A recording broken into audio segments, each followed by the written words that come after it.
retrouvons donc Stéphane Delaporte de la régie 366, la PQR française.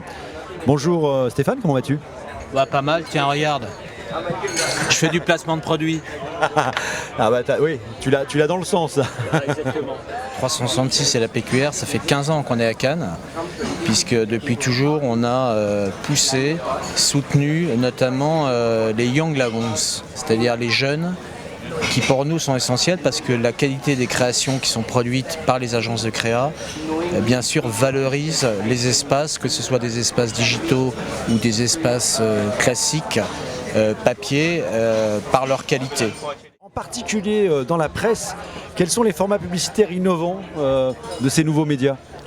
Moi j'aurais tendance à dire c'est tous les formats qui sont issus de la digitalisation où là il y a vraiment eu une refonte totale de l'intégralité du métier d'ailleurs de la presse et plus particulièrement dans le cadre de la PQR on a créé des marques de brand content, des marques de native, on a créé aussi une marque de drive to store, donc c'est tout ce qui tourne autour de cet écosystème qui a vraiment créé l'innovation depuis maintenant plusieurs mois, ainsi que ce qui se passe sur le print, puisque vous allez voir d'ici quelques semaines des opérations tout à fait particulières qui seront faites sur les 5 millions de journaux qui sont distribués par la presse quotidienne régionale tous les jours auprès de leurs 19 millions de lecteurs, avec de l'intégration, avec de la colorisation, avec le fait de jouer avec les formats. Donc on a aujourd'hui un média qui s'est totalement restructuré, qui s'est totalement repensé et qui comprend que la notion d'intégration est quelque chose d'extrêmement important aujourd'hui pour redonner de la valeur et de l'émergence à nos annonceurs. L'ADN de la production de contenu du média PQR, to device compris, qui est par nature l'expression des régions. Ce qui est intéressant pour nous parce qu'on est vraiment dans l'essence de la mutation structurelle en profondeur de nos métiers. La presse quotidienne, qui je vous le rappelle, quotidienne régionale, qui je vous rappelle a 19 millions de visiteurs uniques par mois et 18 millions de lecteurs print par jour, sera capable d'accoler par jumellisation statistique des datas qui correspondront exactement aux profils qui sont recherchés. Qu'est-ce qui, à ton sens, est obsolète maintenant dans ces médias anciens? Le tout venant. C'est-à-dire qu'aujourd'hui, la campagne de pub très ancienne ou classique avec une page, une demi-page, un quart de page, ça c'est totalement obsolète.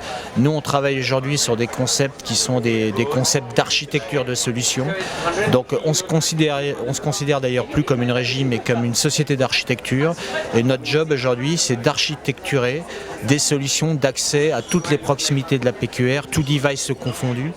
Et c'est comme ça qu'on a formaté la création 366 et c'est véritablement dans son ADN. Donc on travaille surtout en mode brief, réponse à des briefs, réponse à une problématique particulière d'annonceur qui a besoin d'une réponse unique. Et c'est ça qui est nouveau et qui a rendu obsolète la façon ancienne et classique d'acheter de l'espace, notamment dans la presse quotidienne régionale. On voit beaucoup de marques déserter les espaces publicitaires pour intégrer les espaces éditoriaux. Pour toi, c'est une bonne ou une mauvaise nouvelle? Alors d'abord, je pense que c'est pas aussi tranché que ça. Et l'espace classique, quand il est bien construit, bien fait, avec une stratégie bien claire, reste encore très efficace. Néanmoins, c'est vrai que les marques souhaitent intégrer de plus en plus l'identité, notamment des titres, et leur psychologie. Alors est-ce que c'est une bonne ou une mauvaise nouvelle ? C'est une bonne nouvelle si elle est encadrée, construite et réfléchie. Il ne faut pas oublier une chose, c'est que ce qui fait la valeur de nos marques, et particulièrement dans les marques médias de la presse quotidienne régionale, c'est entre autres la puissance de ces marques-là qui génèrent, je le disais tout à l'heure, 19 millions de visiteurs uniques et 18 millions de lecteurs print par jour, mais c'est également le lien qui existe entre les contenus de proximité qui sont produits et la valeur intrinsèque de ces marques. Et ça, c'est quelque chose qu'il faut préserver dans la mesure où il ne faut pas chercher à tromper le lecteur.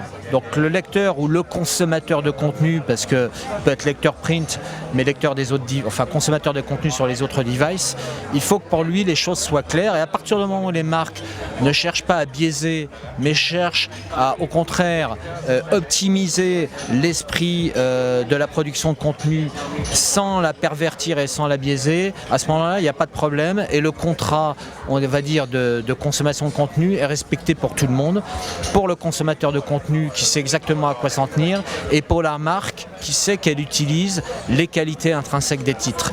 Donc moi je dirais que ce serait plutôt une bonne nouvelle à partir du moment où c'est une nouvelle qui est encadrée et réfléchie d'une part par les éditeurs, d'autre part par les gens qui commercialisent ces espaces. Merci beaucoup Stéphane pour tous ces éclairages très intéressants. Il fait très chaud ici à Cannes. Moi je te propose qu'on aille se désaltérer et qu'on aille se baigner peut-être. Ah ben écoute, allons-y. Allez, c'est parti.